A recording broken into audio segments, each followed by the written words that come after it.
Assalamualaikum warahmatullahi wabarakatuh. Selamat siang dan selamat datang di webinar Creative Infrastructure Financing atau Kreatif 2022 yang diselenggarakan oleh Direktorat Jenderal Pembiayaan Infrastruktur Pekerjaan Umum dan Perumahan Rakyat Kementerian PUPR yang didukung oleh PT Bank Tabungan Negara Persero Tbk, PT Moya Indonesia, dan PT Sarana Multigria Finansial Persero.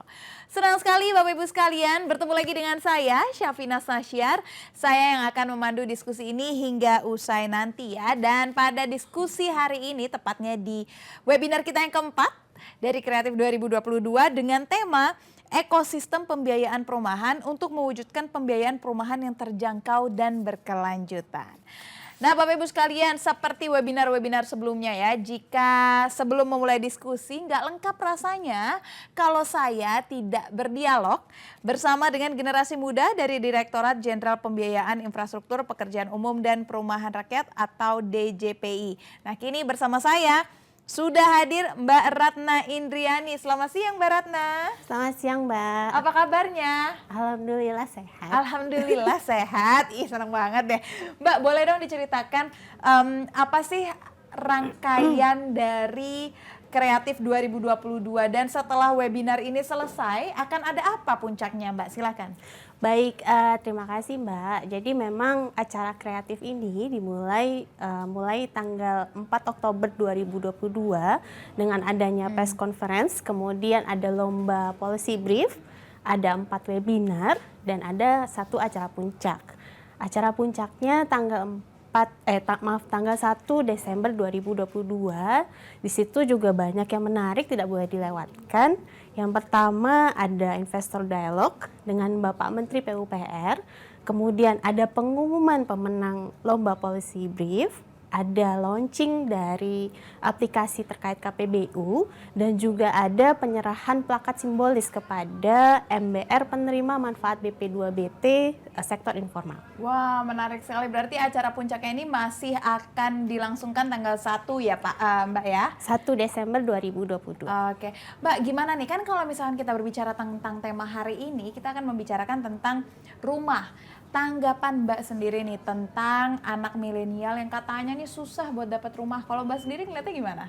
Oke, memang kalau kita melihat dari sisi penghasilan, biasanya milenial atau generasi Z saat ini pasti dalam tahap entry level pekerjaan. Kemudian pasti dari sisi penghasilan juga masih terbatas, kemudian belum ada tabungan. Tapi kalau kita melihat berdasarkan data historis KPR subsidi, sebenarnya lebih dari 50% penerima manfaat KPR subsidi itu pada saat akad berumur di bawah 30 tahun.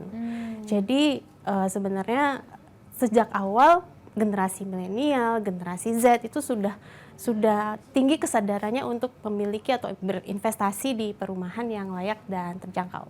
Jadi sebenarnya harusnya generasi milenial nggak susah ya Mbak untuk punya rumah? Nah, mungkin tergantung. Sebenarnya kan kalau generasi milenial, generasi Z, mereka itu lebih terbuka dari sisi variasi investasi perumahannya. Jadi tidak seperti generasi terdahulu yang pasti harus beli rumah gitu di awalnya. Kalau generasi milenial, generasi Z, biasanya mereka lebih variatif. Nah, sekarang tergantung dari apakah mereka mau beli rumah atau misalnya mau sewa rumah, sangat tergantung kepada kebutuhan, perencanaan keuangan dan housing karir masing-masing individu. Kalau misalkan kita berbicara tentang skema pembiayaan yang ideal atau mungkin cocok untuk generasi muda gitu, generasi milenial sebenarnya seperti apa Mbak? Baik, kalau kita lihat generasi milenial, generasi Z, mereka masih punya waktu yang cukup lama untuk membeli rumah misalnya. Mereka masih di awal, mereka masih punya waktu produktif yang panjang sehingga pembiayaan jangka panjang itu sangat tepat bagi generasi milenial atau generasi Z. Pembiayaan jangka panjang ya. Betul, dan kalau kita lihat mungkin sekarang ancaman kenaikan suku bunga yang akhir-akhir ini juga mulai naik dan mungkin bisa dimitigasi oleh generasi Z atau generasi milenial dengan memilih pembiayaan yang suku bunga atau marginnya tetap. Kalau tidak itu mungkin alternatifnya jadi mereka mengatur perencanaan keuangannya dibarengi KPR-nya dibarengi dengan investasi yang menawarkan return yang bisa dipakai sebagai cadangan jika ada kenaikan angsuran akibat kenaikan suku bunga. Oh gitu, jadi memang jadi kalau bisa dibilang gak hanya dari fixed income-nya aja, tetapi dengan dia juga berinvestasi, nanti return-nya itu bisa dijadikan pegangan. Paling tidak seperti hedging lah ya. Iya, benar sekali. Oke, kalau gitu saya ucapkan terima kasih Mbak sudah bergabung bersama kami. Sekarang Terima kita kasih akan kembali. memulai diskusinya. Terima kasih Mbak. Terima kasih. Baik, Bapak Ibu sekalian yang ada di rumah, dan selanjutnya kita tadi sudah dengarkan kan ya pemaparan dari generasi muda DJPI. Ternyata memang sebenarnya milenial bisa kok punya rumah. Banyak solusinya asal ada kemauan. Nah, selanjutnya kita akan simak sama-sama pemaparan dari tim riset CNBC Indonesia mengenai kondisi air minum di Indonesia dan skema pembiayaan source to tap yang akan dibawakan oleh Anissa Aflaha. Silakan Anissa. Terima kasih Safinas. Pemirsa, kebutuhan akan rumah merupakan kebutuhan dasar bagi manusia. Sayangnya, sejumlah keterbatasan dan persoalan membuat banyak masyarakat tidak mampu memiliki rumah yang layak. Kesenjangan antara tingkat kebutuhan dan ketersediaan rumah bahkan membuat angka backlog kepemilikan perumahan sebesar 12,7 juta rumah tangga. Tingginya backlog perumahan hanya satu dari sekian banyak persoalan perumahan di Indonesia. Ada isu besar lain dari pengadaan perumahan di Indonesia, mulai dari besarnya masyarakat Indonesia yang bekerja di sektor informal sehingga membatasi akses ke perbankan. Tingginya peran perbankan dalam pembiayaan perumahan, keterbatasan lahan dan pendanaan, rendahnya rasio KPR terhadap PDB Indonesia.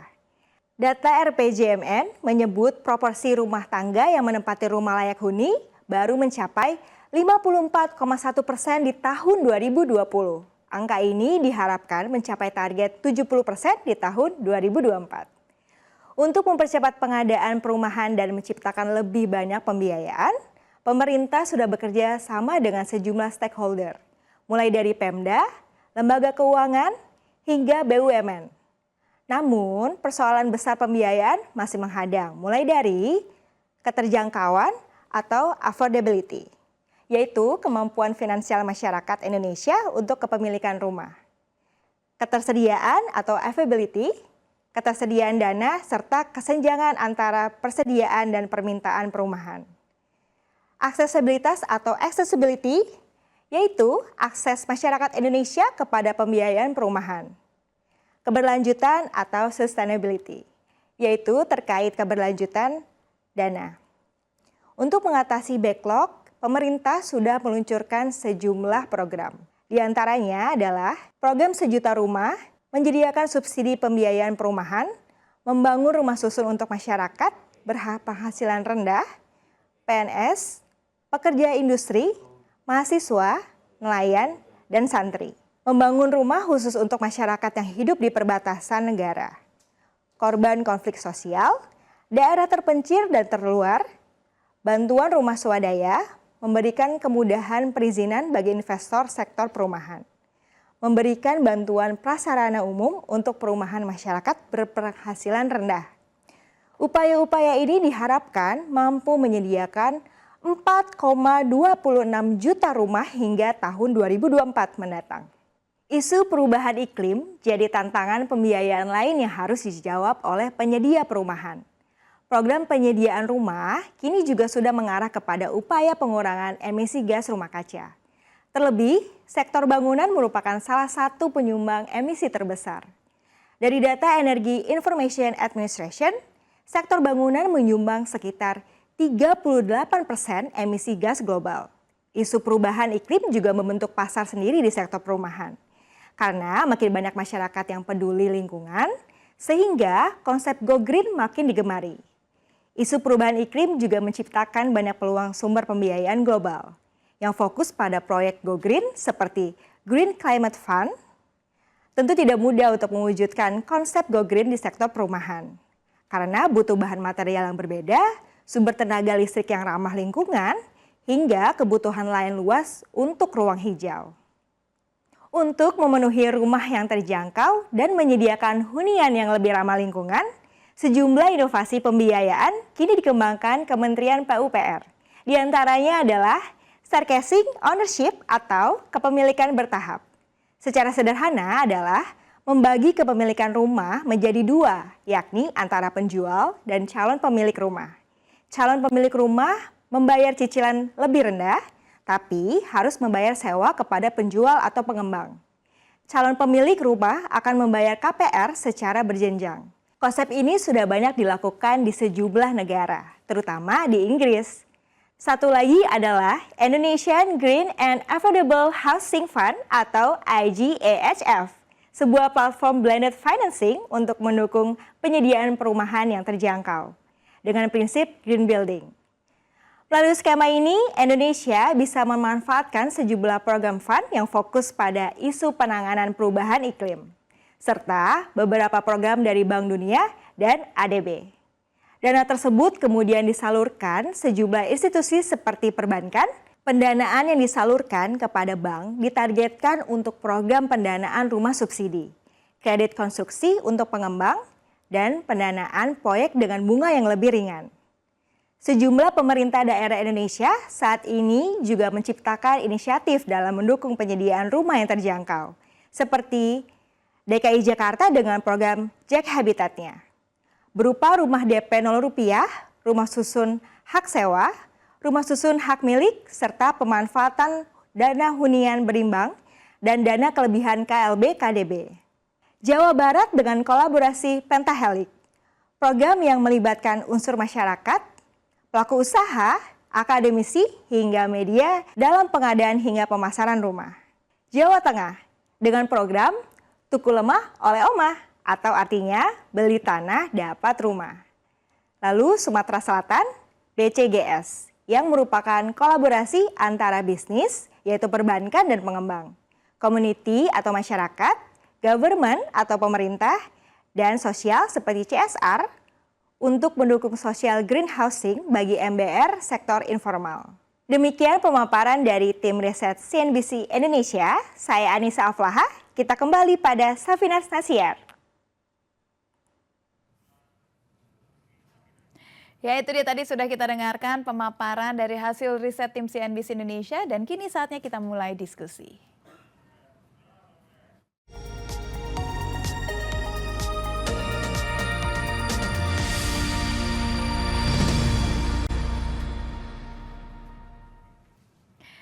Pemirsa, saat ini tingkat pertumbuhan penduduk akan berbanding lurus dengan tingginya kebutuhan tempat tinggal.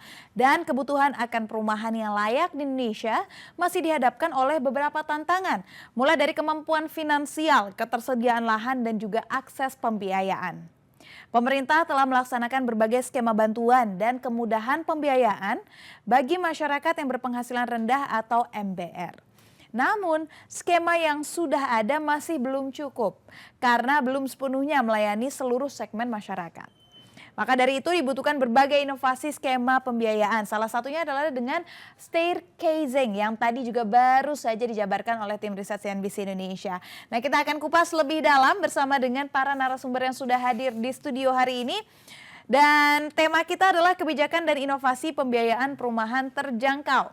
Saya akan menyapa satu persatu narasumber kita. Selamat siang kepada Pak Heri Trisaputra Zuna selaku Direktur Jenderal Pembiayaan Infrastruktur Pekerjaan dan Perumahan. Selamat siang Pak Heri. Siang Mbak. Apa kabarnya Pak? Baik. Baik, Alhamdulillah.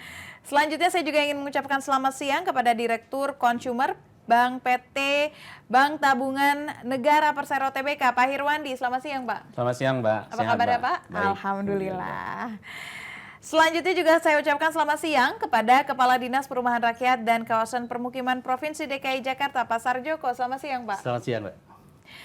Dan ini dia Bapak Ibu sekalian, para narasumber yang akan menemani saya berdiskusi. Dan bagi Bapak Ibu sekalian ataupun pemirsa di rumah yang memiliki pertanyaan, jangan lupa nanti di akhir sesi diskusi kita akan buka sesi tanya jawab. Bapak Ibu sekalian bisa mengirimkan pertanyaannya melalui WhatsApp di 0811 9125 291. Jangan lupa dituliskan namanya, institusinya, dan pertanyaan ditujukan kepada siapa. Biar nanti ketika pertanyaan sudah masuk, mudah saya membacakannya ya. Baik, kalau gitu langsung saja saya akan mulai diskusi ke Pak Heri terlebih dahulu. Pak Heri, Backlog perumahan di Indonesia ini berada di kisaran 12,7 juta rumah tangga. Lantas seperti apa nih Pak target dari Kementerian PUPR agar bisa mengurangi backlog tersebut? Ada nggak sih sebenarnya target khusus berapa backlog yang akan berkurang hingga katakanlah sampai dengan 2024 mendatang Pak? Ya. Baik, memang tadi disampaikan backlog kepemilikan ya, itu ada di 12,71 juta, itu posisi tahun 2021. Oke. Namun ini juga harus kita kaitkan dengan pertumbuhannya.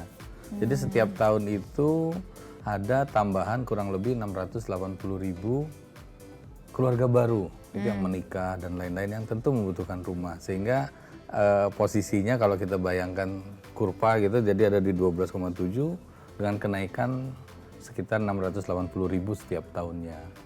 Nah tadi kalau ditanyakan sampai tahun 2024, program yang ada di RPJMN itu kita punya program sampai sebesar 5 juta. 5 juta 5 per juta, tahun? 5 tahun. Oh, per 5 tahun. 5 tahun.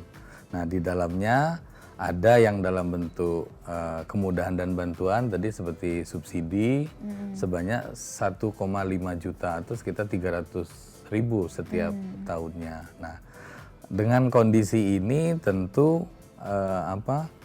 masih banyak yang harus kita lakukan ya untuk bisa membuat backlog tadi akan menjadi nol pada suatu ketika.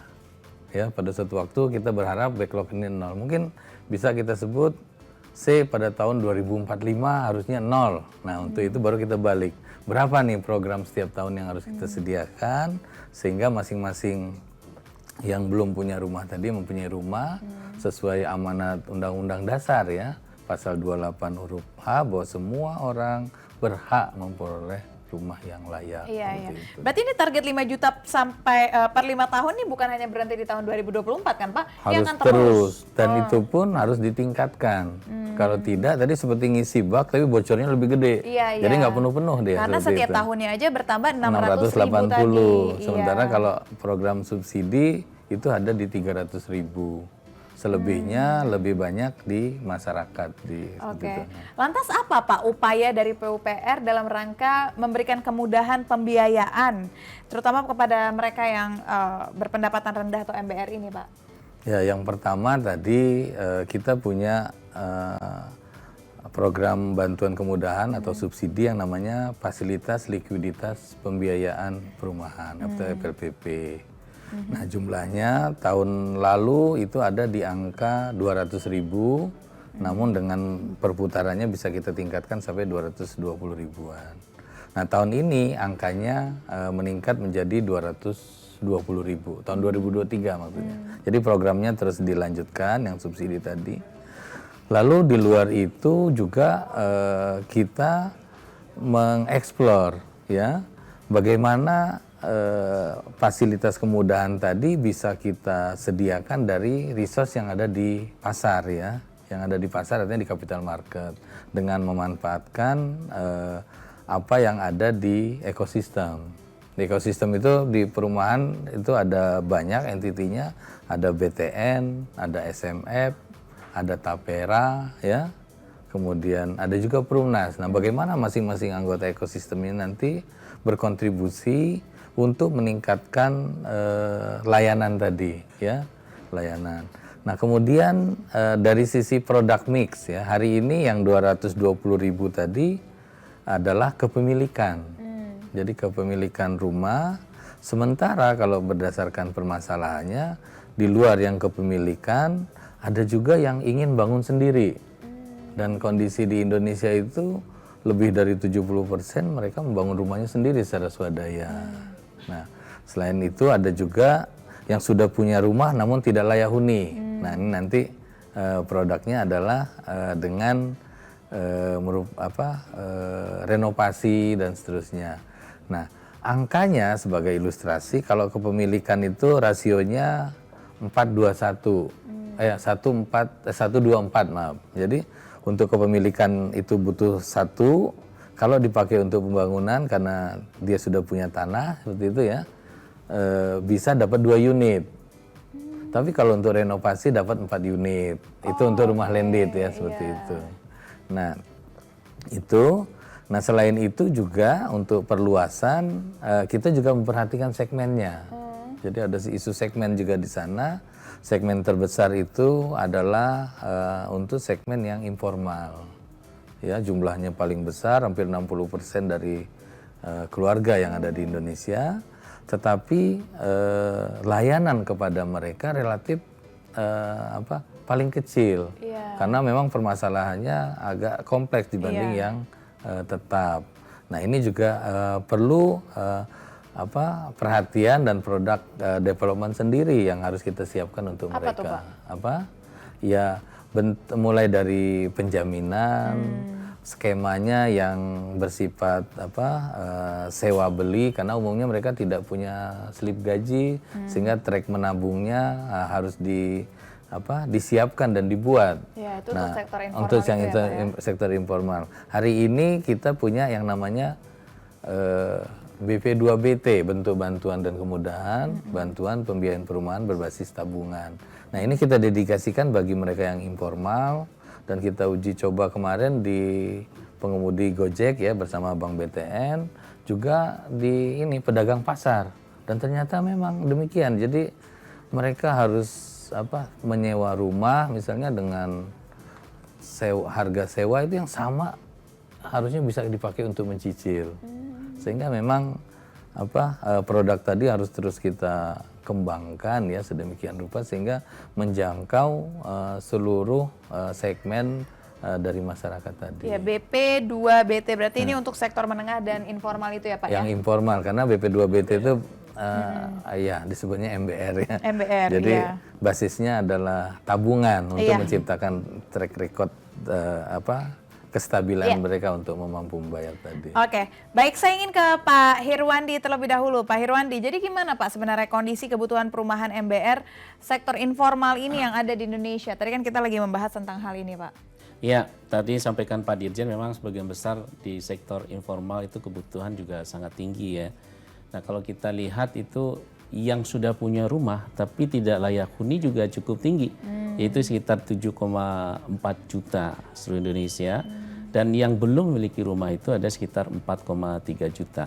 Nah, kalau jauh berarti ya Pak ya? Iya, ya kalau kita lihat lagi ya, baik itu yang belum punya rumah maupun yang rumah tidak layak huni, itu sebagian besar memang kalau kita lihat nih penghasilannya itu adalah di bawah UMP. Nah, kemudian kalau dia itu disesuai dengan UMP, ini lebih rendah sedikit dibandingkan yang itu. Nah, ini tantangannya memang bagaimana kita inovasi untuk mereka-mereka ini supaya bisa baik itu untuk merenovasi rumahnya maupun untuk memiliki rumah. Iya. Nah, kalau kita lihat secara general Pak, ini sebagian besar bahkan lebih dari 60% masyarakat Indonesia ini bekerja di sektor informal. Yang katakanlah tidak memiliki gaji, baik itu informalnya karena dia berdagang di pasar atau mungkin memang freelancer. Ya karena memang cenderung menjanjikan, ataupun para YouTuber gitu kan yang baru merintis. Nah, dengan kondisi tersebut apa yang menjadi tantangan terbesar dalam menyediakan perumahan untuk sektor informal ini, Pak? Ya, tantangannya itu ada 4 ya. Pertama itu dari sisi keterjangkauan atau kemampuan untuk membayar ataupun membeli, itu affordability di sini. Kemudian yang kedua tentu di sini adalah ada potensi bagi bank risiko kredit lebih tinggi dibandingkan dengan yang sektor formal gitu. Nah, kemudian yang ketiga ini lebih kepada ketepatan sasaran dan kemudian juga kepada accessibility kepada program. Nah, keempat tentu adalah kepada keberlanjutan dari suatu program perumahan untuk mereka. Nah, kalau dari sisi affordability, kita juga kita tahu bahwa sektor informal ini penghasilannya sangat fluktuatif. Kemudian yang kedua juga tidak ada catatannya, sehingga tentu ini menjadi suatu tantangan bagi bank bagaimana menilai kemampuannya dia. Nah, kemudian kalau kita lihat dari sisi risiko kreditnya sendiri, nah ini tentu kita melihat keberlanjutan dari kemampuannya ini setiap bulannya seberapa besar. Nah, kita juga harus lihat karakteristik penghasilannya dia. Apakah itu penerimaannya harian, mingguan, ataupun bulanan. Ini tentu harus kita sesuaikan juga. Nah, untuk itu tentu kita perlu juga bagaimana dia menabung dari awal sehingga kita bisa lihat tracknya berapa sih sebenarnya kemampuan dia untuk mengangsur daripada kewajiban kredit. Nah kemudian kalau kita lihat dari sisi ketepatan sasaran, nah saat ini memang belum ada tuh database yang by name by address-nya ya setiap dari sektor informal ini. Bisa jadi nih ya, bisa jadi sektor informal ini menurut penilaian bank itu masuk ke MBR misalnya.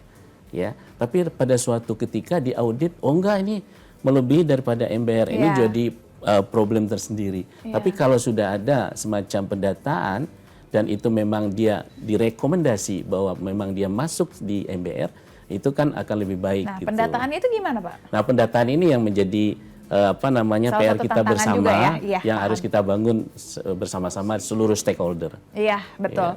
Nah, jadi apa Pak solusi yang ditawarkan oleh BTN terhadap para calon-calon pemilik rumah yang datang dari sektor informal ini Pak, agar mereka bisa juga memiliki rumah? Kita menyediakan beberapa alternatif ya. Tentu dalam hal ini pertama adalah kita pernah dulu memiliki sampai saat ini produk yang namanya KPR Mikro. Nah kita kerjasama dengan Kementerian PUPR punya program juga di situ ya. Jadi di sini ada semacam bantuan rumah swadaya untuk pembangunan baru. Bank di situ masuk ya bagi masyarakat yang belum memiliki tanah, maka kita sediakan KPR Mikro pada saat itu. Nah kemudian untuk membangunnya menggunakan bantuan swadaya tadi, pembangunan baru. Nah kemudian juga kita kerjasama juga dengan Kementerian PUPR, tadi disampaikan Pak Dirjen, yaitu KPR BP2BT, bantuan pembiayaan perumahan berbasis tabungan. Jadi ini tepat sekali kita berikan kepada sektor informal ini, karena basisnya adalah basis tabungan, sehingga dari tabungan itu kita bisa lihat track daripada kemampuannya dia. Nah kemudian hal lain yang kita bisa berikan adalah kemudahan-kemudahan dia di dalam melakukan pengajuan KPR. Nah termasuk juga yang sudah memiliki lahan sendiri, itu kita bisa berikan kredit untuk bangun rumah. Jadi tidak kita arahkan dia untuk beli rumah ke developers, sepanjang dia sudah punya lahan sendiri kita bisa bantu untuk membangun rumah. Nah kemudian tadi misalnya yang tidak layak huni, ya kita bisa berikan kredit untuk renovasi rumahnya dia sehingga rumah yang tidak layak huni itu menjadi layak huni. Layak huni, oke. Baik, ini menarik sekali Pak, terima kasih. Saya ingin ke Pak Sarjoko nih Pak, sebagai Kepala Dinas Perumahan Rakyat di kawasan Provinsi DKI Jakarta. Kalau di Jakarta sendiri Pak, bagaimana kondisi perumahan di DKI Jakarta? Sektor atau maksud saya program apa saja yang sudah dilakukan dan tengah digodok oleh Pemda DKI Jakarta dalam rangka memenuhi kebutuhan perumahan di DKI Jakarta. Dan berapa Pak anggaran yang dikucurkan untuk bisa membuat perumahan di DKI Jakarta? Ya, baik, terima kasih. Yang pertama, sektor perumahan ini memang menjadi salah satu kegiatan strategis daerah Pemprov DKI Jakarta, di mana kebutuhan hunian ini betul-betul disadari sebagai satu hak dasar yang harus disediakan oleh pemerintah. Nah berkaitan dengan ini tentu Pemprov DKI Jakarta berupaya semaksimal mungkin untuk bisa memberikan layanan yang maksimal untuk warga DKI Jakarta. Namun ada dua hal kondisi yang kita pahami di DKI Jakarta ini. Yang pertama adalah keterbatasan lahan.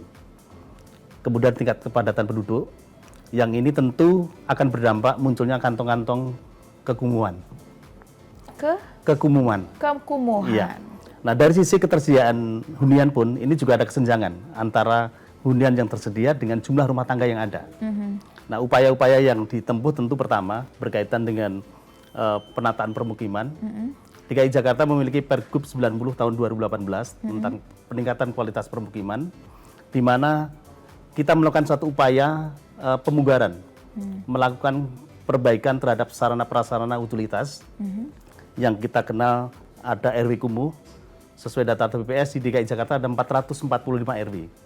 Dan ini secara berangsur pada akhir 2022 ini kita sudah melakukan penataan di 220 RW dan sisanya nanti tentu akan kita lanjutkan di dalam RBD 2003-2026. Nah bentuk penataan permukiman yang lain adalah peremajaan. Peremajaan ini kita membangun hunian baru pada lokasi awal yang memang pada kondisi awalnya ini sudah terjadi kekumuhan ataupun tidak terpenuhinya sarana prasarana yang baik. Sehingga kita bangun hunian pada lokasi yang sama. Ini seperti yang di Kampung Akuarium atau baru juga saya di mau ngomong. ya Iya. Kampung Kunir. Nah, pendekatan yang ketiga adalah permukiman kembali. Ini kaitannya dengan penataan permukiman, bagaimana kita menyediakan hunian dengan membangun sebuah hunian lengkap dengan sarana prasarana di lokasi yang merupakan lokasi pindahan atau relokasi.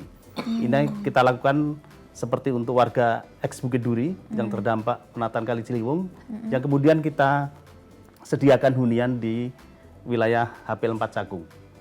Nah, kemudian bagaimana untuk kebijakan terkait dengan penyediaan hunian? Ada beberapa skema yang dilakukan oleh pemerintah Provinsi DKI Jakarta. Yang pertama, bagaimana kita memberikan layanan kepada segmen-segmen masyarakat tertentu. Kepada kelompok masyarakat yang memang mereka memiliki keterbatasan daya beli, tentu kita sediakan rumah susun sederhana sewa. Ini di DKI Jakarta ada 41 lokasi rumah susun, ada 149 blok, 82 tower, dengan jumlah kapasitasnya 32.378.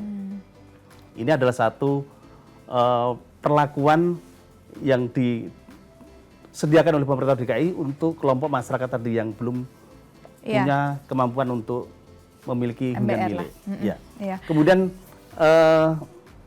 yang kedua adalah bagaimana memberikan layanan kepada masyarakat yang sesungguhnya mereka punya kemampuan untuk melakukan cicilan, tetapi tidak memiliki kemampuan untuk menyediakan uang muka.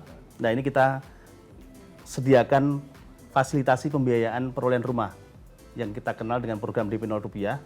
Itu kita memberikan kemudahan kepada warga DKI Jakarta untuk bisa memiliki hunian milik. Nah, bagaimana suplainya? Suplainya ini kita menggandeng pada semua stakeholder, apakah itu BUMD, BUMN, atau bahkan swasta, agar mereka ikut ambil bagian, berpartisipasi di dalam penyediaan hunian terjangkau. Kemudian kita menyediakan pembiayaannya terkait dengan dana bergulir yang kita berikan kemudahan kepada warga DKI Jakarta. Nah, di luar itu pun kita juga menggandeng mitra-mitra yang lainnya juga untuk mengambil segmen-segmen pasar lain, misalnya di daerah-daerah yang berorientasi transit, itu kita menggandeng MRT dan ITJ untuk bisa mengambil peran di dalam penyediaan hunian. Nah, ini yang menarik adalah saya juga melihat sendiri Pak di Kampung Akuarium itu kan udah rumahnya warna-warni, dibikin tingkat walaupun tingkatnya memang tidak tinggi ya, 3 sampai 4 lantai. Gimana caranya menarik minat masyarakat untuk bisa tinggal secara vertikal, di mana mereka sudah terbiasa tinggal di kawasan yang padat penduduk, berdampingan dengan tetangga, tahu-tahu harus semuanya dipindahin ke rusun atau rumah susun sederhana. Ini gimana Pak? Ya, sebenarnya ini sebuah upaya bagaimana kita memberikan layanan rumah tinggal yang lebih nyaman, lebih layak, dan lebih berkualitas. Rusun-rusun yang kita bangun, mungkin Pak juga lihat fasilitasnya juga sangat lengkap, sarana pendidikan, layanan ya untuk kesehatan, dan layanan fasilitas-fasilitas sosial ekonomi juga dikembangkan di sana. Kita juga menggandeng mitra-mitra terkait dengan SKPD terkait bagaimana memberikan layanan yang maksimal kepada warga yang tinggal di hunian vertikal ini. Misalnya dari sisi keterjangkauan transportasi, kita minta rekan-rekan dari Transjakarta untuk bisa memberikan fasilitasi transportasinya. Nah, ini adalah sebuah upaya bagaimana mendorong warga untuk bisa beralih dari mindset mereka adalah tinggal di landed house untuk bisa ke vertical house. Berarti dilengkapi dengan fasilitas-fasilitas pendukung itu ya Pak betul. ya. Ini juga menarik. Bapak tadi juga menyebutkan bahwa sebenarnya DKI ini menyediakan beragam program dari DP 0 rupiah, Rusunawa, Rusunami. Nah, gimana caranya Pak ini semua program bisa terintegrasi satu sama lain? Ya. Yang pertama gini, kita memberikan satu aplikasi yang bisa memberikan layanan untuk keseluruhan jenis layanan hunian tadi. DKI Jakarta memiliki Sirukim yang mungkin sudah bisa di-download di App Store maupun di Play Store, yang intinya bagaimana warga diberikan kemudahan untuk bisa mengakses layanan hunian tersebut. Nah, kemudian kita mendorong, pada prinsipnya kan warga yang tinggal di rusun sewa ini adalah mindsetnya jangan sampai mereka pengen tinggal selama-lamanya. Ini adalah suatu masa inkubasi bagaimana kita mendorong seluruh warga ini lebih berdaya, punya kemandirian ekonomi yang lebih baik, yang pada saatnya nanti mereka akan hijrah kepada rusun milik.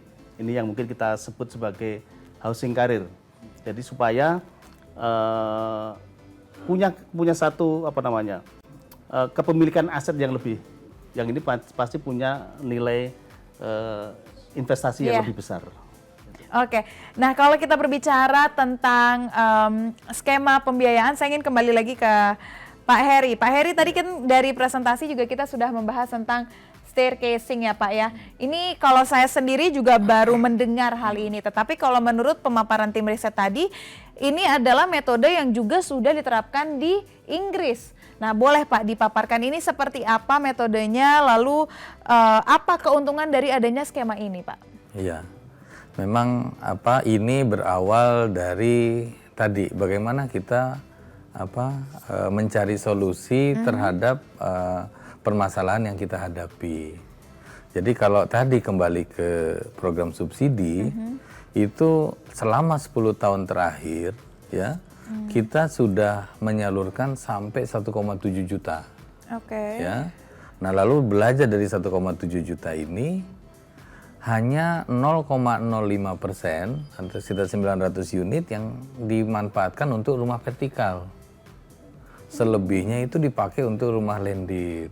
Oke. Padahal kita tahu bersama bahwa urbanisasi itu menuju ke 60%. Artinya hampir semua orang tuh tinggalnya di kota. Iya. Terus kita berikan rumah landed yang menjauhi dari tempat dia kerja, yang akhirnya menimbulkan biaya transportasi. Itu satu. Nah, lalu kita coba masuk lagi ke dalam. Nah, masalah kedua, kalau rumah landed itu harganya sekitar 150-an, ketika dia menjadi vertikal naik 2 kali lipat, 320 sekian. Sehingga yang tadinya mampu mencicil dengan skema FLPP yang ada hari ini, naik ke atas. Dia hanya bisa, ketika rumah vertikal hanya bisa dimanfaatkan oleh desil 8. Nah, sehingga kita dalam ekosistem diskusi ini apa nih? Ada yang usul rent to own katanya, sewa beli. Oke. Terus saya bilang sewa beli tidak menyelesaikan affordability. Iya, betul. Sewa beli itu dia meningkatkan aksesibilitasnya, ya. Tapi kemampuan mencicilnya nggak berubah. Nah, kalau kita mau merubah gimana? Ya skema KPR-nya yang kita harus modifikasi. Terus ya terima kasih dengan Mr. Google katanya.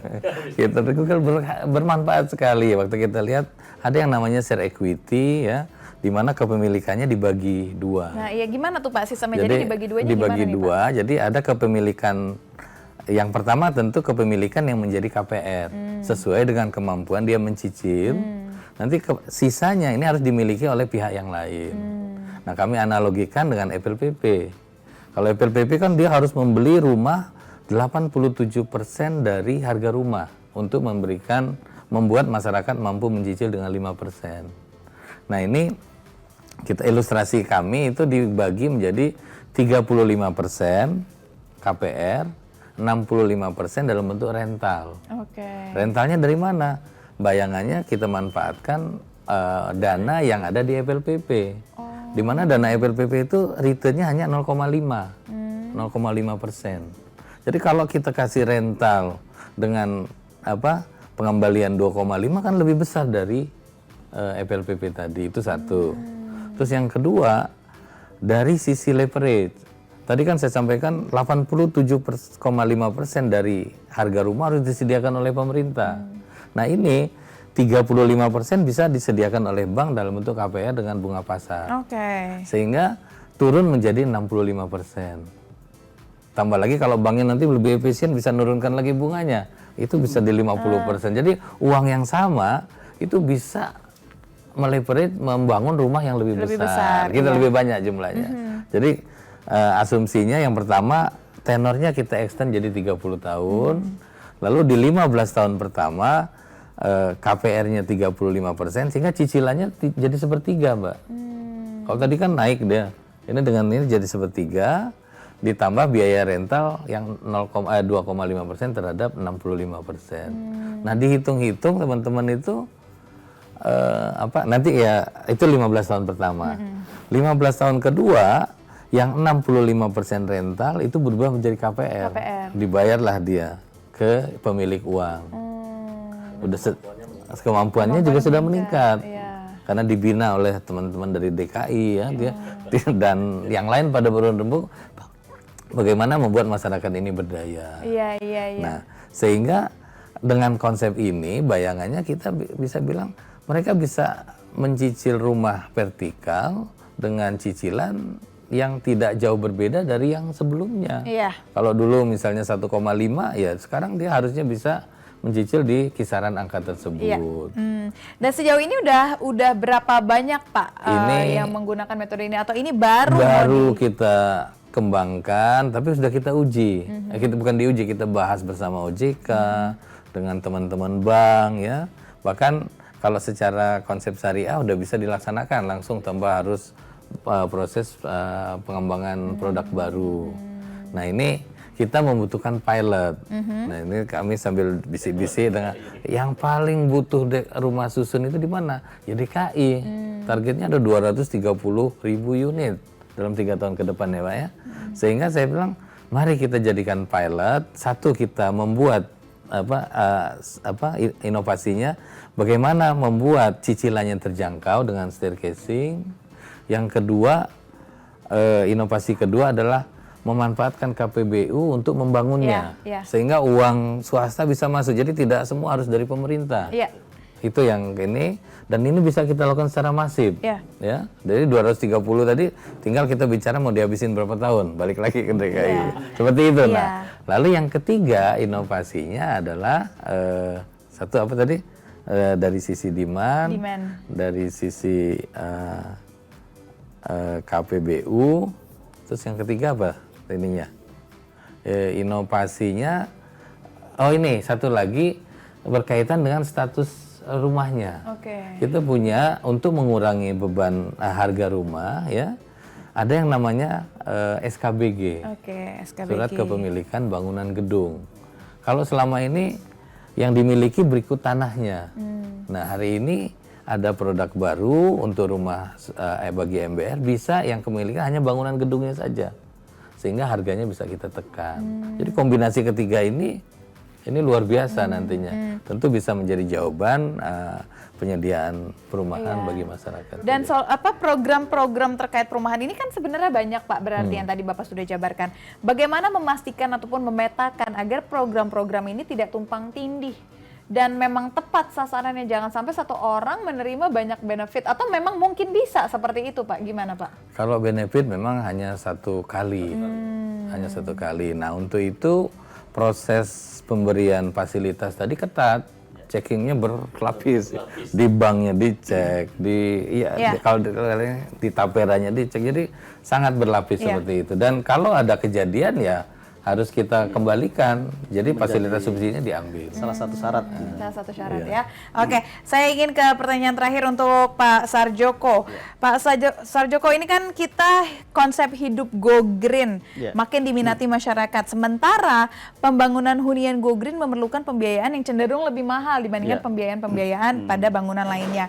Nah, upaya Pemda DKI untuk memenuhi permintaan perumahan dengan konsep go green tetapi tetap terjangkau, mungkin nggak Pak? Ya, pertama gini, memang kita punya Pergub 38 tahun 2012 berkaitan dengan bangunan hijau. Jadi kita didorong untuk bagaimana menyediakan bangunan kita itu betul-betul ramah lingkungan, hemat sumber daya, bisa sumber daya air, sumber daya lainnya. Di saat ini kita sudah memiliki salah satu rusun yang dengan konsep green building, itu di rusun Dan Mogot Pak. Ini kebetulan dibangun dengan dana KLB. Dan untuk perencanaan-perencanaan selanjutnya, kami juga sudah melakukan perencanaan dengan pendekatan green building. Tahun depan ini kami akan membangun di Rumah Susun Jagakarsa di lahan 1,9 hektar. Rencananya di sana ada 3 tower. Dan ini juga dengan konsep green building. Nah, kaitannya bagaimana dengan keterjangkauan. Bagaimanapun juga yang kita bangun ini adalah rumah susun sewa. Ini sebuah public housing yang tentu ini kendalinya adalah ada di Pemprov. Nah, bagaimana kita memberikan satu keterjangkauan terhadap target pasar yang sesungguhnya adalah juga MBR, ini pasti menjadi porsi besar bagaimana kita akan menetapkan skema tarifnya. Iya, kalau dibicarakan tentang green building ini, selain artinya rumah ini akan hemat daya tadi ya Pak, sumber daya tadi, apalagi Pak sebenarnya biar masyarakat tuh tahu, takutnya nanti masyarakat melihat wah green building nih serba hijau, padahal sebenarnya nggak itu konsepnya kan sebenarnya. Apalagi Pak sebenarnya dia? Yang pertama tentu efisiensi sumber daya tadi ya. Efisiensi sumber daya tadi bisa diimplementasikan di dalam bentuk perencanaan yang kita buat. Apakah itu nanti terkait dengan penggunaan airnya sehemat mungkin, kemudian pemanfaatan daur ulangnya yang bisa dimanfaatkan kembali di dalam menunjang kehidupan sehari-hari warga, dan juga bagaimana mendorong penggunaan material-material bangunan ini betul-betul ramah lingkungan dan itu harus sertifikasi. Kalau penggunaan listriknya tetap normal semua Pak ya? Ya, itu salah satunya. Salah satu yang harus ingin kita reduksi adalah penggunaan sumber daya listrik. Kita akan mau lebih memaksimalkan pada sumber daya energi matahari. Dengan itu kita siapkan panel-panel solarnya yang lebih banyak. Oke, menarik sekali. Pertanyaan terakhir untuk Pak Hirwandi. Pak Hirwandi, jadi bagaimana Pak kontribusi dari Bank BTN dalam penyaluran pembiayaan perumahan bagi MBR di sektor informal selain yang tadi sudah Bapak sampaikan? Oke, makasih Mbak. Selain tadi yang sudah saya sampaikan, kita juga tadi Pak Dirjen sampaikan ada rent to own, ya. Jadi kita ada produk, dia sewa dulu baru kepemilikan. Jadi ini juga memudahkan bagi masyarakat informal untuk dapat memiliki rumah, tapi sekaligus juga di awal-awal itu dia tidak harus membayar kewajiban untuk kepemilikan dulu, tapi sewa. Jadi ini lebih ringan pembayarannya. Di samping itu kita juga akan dorong nanti bahwa sektor informal ini itu memiliki tabungan perumahan. Nanti kerjasama dengan Tapera, karena di Tapera sendiri sesuai dengan undang-undangnya itu memang ada 2 kepesertaan. Pertama itu adalah yang wajib pesertaannya, yang kedua adalah yang sukarela. Nah, sukarela ini adalah masyarakat yang masuk di sektor informal. Dan kemudian juga Bank BTN selama ini sudah banyak mendukung daripada sektor informal dengan beberapa produk-produk pembiayaan. Pertama tadi kita lakukan ke komunitas. Ya udah kita lakukan pada saat itu adalah di Kendal, Jawa Tengah. Jadi komunitas yang sektor benar-benar informal dan dengan memiliki keterbatasan kemampuan yang mengangsur itu hanya 500.000 sampai 700.000. Kita ciptakan produk pada saat itu adalah KPR Mikro. Nah, KPR Mikro ini banyak sekali penggunaannya. Pertama adalah bisa untuk membeli rumah, kedua adalah untuk renovasi rumah, ketiga membangun rumah. Keempat adalah untuk beli lahan tapi untuk langsung dibangun. Nah, ini yang kita kerjasamakan pada saat itu dengan PUPR. Nah, kemudian juga kita berinovasi lagi, ya kita support daripada informal ini. Contoh misalnya tukang cukur Garut. Nah, kita buatkan satu komplek perumahan khusus untuk mereka. Nah, kemudian juga kita kerjasama dengan Gojek. Nah, dengan kerjasama dengan Gojek ini sejak tahun 2017-2018 sudah kita inisiasi. Ya, ini terima kasih ke Pak Dirjen, ini kita kerjasama juga dengan PUPR. Nah, kemudian juga yang ketiga dengan pegawai daripada Indomaret sama Alfamart. Ini kita juga. Nah, ya, terakhir adalah ini yang cukup fantastis adalah kita bagaimana memberikan kepemilikan rumah ini kepada para pedagang pasar. Nah, tentu ini tidak berhenti di sini BTN untuk support pada sektor informal, terus akan kita lakukan. Termasuk juga tadi Pak Dirjen sampaikan produk daripada KPR Staircasing. Ya, itu juga akan kita support penuh. Terima kasih, Mbak. Wah, banyak sekali ternyata yang sudah dilakukan oleh Bank BTN, bekerjasama dengan PUPR, Dinas DKI Jakarta. Semoga benar-benar semakin banyak ya Pak yang bisa punya rumah sendiri. Lucu banget tadi Pak, yang tukang cukur Garut punya satu wilayah sendiri. Asik tuh Pak, mereka cukur-cukuran banget nanti mereka. Oke, Bapak Ibu sekalian, itu diskusi sesi pertama sudah selesai. Sekarang saya ingin membacakan pertanyaan-pertanyaan yang sudah masuk melalui Q&A kita. Di sini sudah ada pertanyaan dari Mas Diki dari Jakarta. Pekerjaan pegawai swasta gaji di bawah 6 juta. Bagaimana cara mengatasi beratnya DP yang biasa ditawarkan dan memilih rumah yang tepat, murah dan layak? Mungkin saya akan lempar ini ke Bank BTN kali ya Pak. Gimana Pak caranya? Nah, ini tepat sekali nih apa namanya pertanyaannya. Ini bisa kita berikan namanya KPR FLPP. Nah, KPR FLPP dengan bunga hanya 5%, kemudian juga syarat DP-nya juga ringan. Saya yakin nih sangat terjangkau sekali. Oke. Jadi jangan lagi nunggu, segera aja datangi BTN terdekat untuk diproses KPR FLPP. 5% itu dalam jangka waktu berapa lama Pak? Fix berarti? selama jangka waktu Masa kredit. tenor. Oh gitu, untuk rumah manapun? Iya, Oh, untuk saya yang rumah datang MBR. kalau- Oh, ya. yang MBR. Ya, rumah MBR. Oke, siap. Baru saya bilang saya mau datang. Kalau yang di DKI yang program DP 0 rupiah Mbak. DP Oh, DP 0 Sama rupiah. persis. Jadi Mas Diki yang tidak punya kemampuan untuk menyiapkan uang muka, silakan mencoba mengakses hunian milik yang disediakan Iya. oleh Pemprov DKI Jakarta. Oke, untuk bisa mendapatkan DP 0 rupiah itu Iya, ya? betul. Kalau Oke. yang tadi 1%. 1% Yang ya? FLPP. Oke. Tapi diberi bantuan berupa SBUM 4 juta. Oh, Subsidi bantuan uang subsidi muka. bantuan uang muka. Jadi iya. kalau 168 juta ya 1,68 juta kecil lah.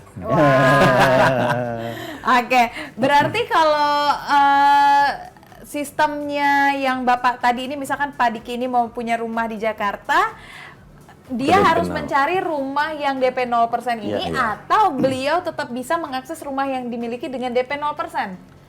Sementara ini hunian yang sudah kita siapkan. Oh, berarti hunian yang disiapkan Iya, betul. ya. Oke, mungkin itu bisa menjadi solusi juga untuk Mas Diki. Kalau rumah itu terlalu mahal, cari rumah yang DP 0% aja milik DKI Jakarta.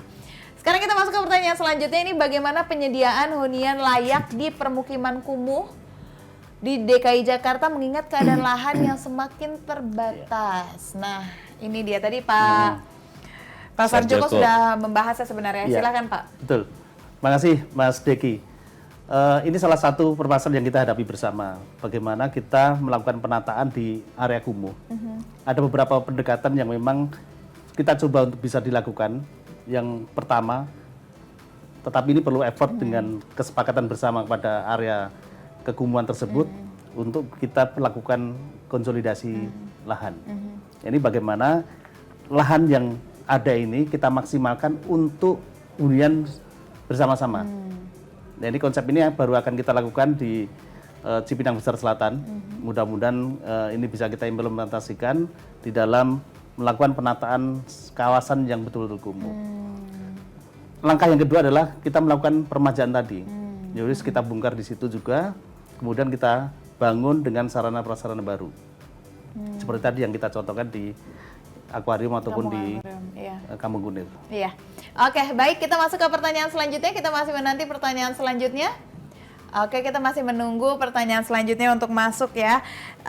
Berarti sebenarnya dengan adanya solusi-solusi ini, masyarakat informal ataupun MBR ini sebenarnya nggak kesulitan lagi ya Iya. Pak untuk bisa mendapatkan rumah. Tapi gimana caranya agar masyarakat ini terinformasi Pak dengan informasi-informasi ini Pak? Kira-kira gimana kalau dari Pak Heri sendiri?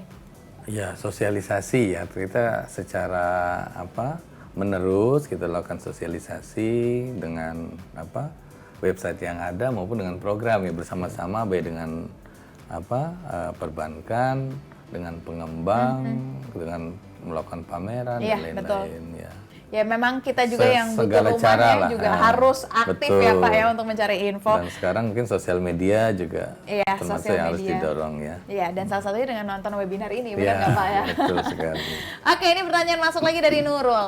Apa saja insentif mulai dari perizinan, margin dan lain-lain yang diberikan kepada pengembang dan juga investor perumahan yang berperan dalam pembangunan perumahan terjangkau dan perumahan subsidi? Oke, mungkin saya akan lempar ini ke Pak Sarjoko dulu Pak. Ada Ya. nggak sih Pak kalau dari DKI sendiri insentif ini Pak? Ada.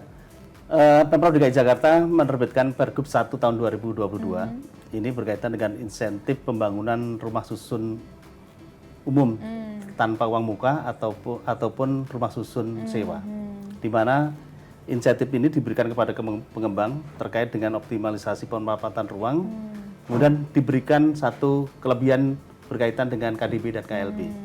Ini pasti peluang yang sangat menarik buat pengembang untuk bisa memaksimalkan Pembangunan. jumlah hunian yang mungkin bisa disediakan. Selain itu apakah ada lagi Pak atau memang baru itu aja? Di dalam proses-proses perizinan tentu ini menjadi sebuah komitmen Pemprov DKI Jakarta untuk memberikan satu kemudahan dalam tanda kutip mendorong percepatan untuk proses perizinannya. Oke, baik kita masuk ke pertanyaan selanjutnya. Apakah sudah ada lagi pertanyaan selanjutnya? Kami masih menunggu. Oke, sudah habis berarti ya pertanyaannya ya. Baik, kalau gitu saya ucapkan terima kasih banyak kepada Pak Heri, Pak Hirwandi, Terima Pak kasih, Sarjoko Mbak. sudah Terima bergabung kasih. bersama kami. Terima kasih. Tentunya saya turut senang jika memang cita-cita agar masyarakat Jakarta khususnya Indonesia bisa memiliki rumahnya masing-masing. Doain saya juga Pak bisa cepat punya rumah. Siap. Kita nanti tawarkan KPR khusus nanti. Oh, mantap. Makasih banyak. Oke, Bapak Ibu sekalian sudah cukup sesi pertama ini. Jangan kemana-mana karena kita masih akan ada sesi kedua dengan beberapa narasumber lainnya. Jadi tetaplah di webinar Indonesia Kreatif 2022.